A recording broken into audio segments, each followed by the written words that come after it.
So, binilihan ko ulit si Father ng bagong tungkod niya kasi yung una kong binili nawala daw. So, ito panibago.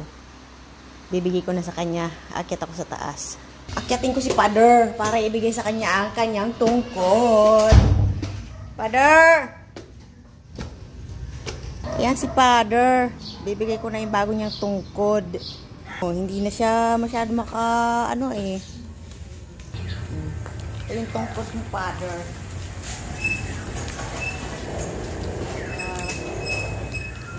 Paano ba ito tanggalin? Kailan niya pa ganyan?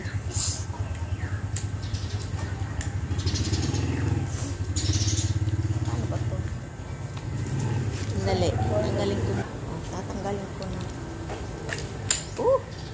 Ang panibagong tungkod ni Father.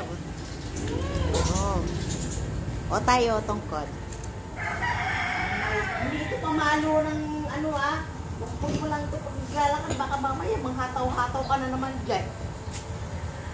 Para may bago kang tungkod. Para pag namamasyal ka, may tungkod ka. Ibigay ko na yung Sige nga, maglakad-lakad ka nga para yung tungkod mo masampulan natin. Sige nga, sige nga. Ayan na si Father. Ano na siya, di ba? Kasi yung isa mo, nawala mo eh. Huwag mo nawalain yan. Ay, sasayin ko sa'yo.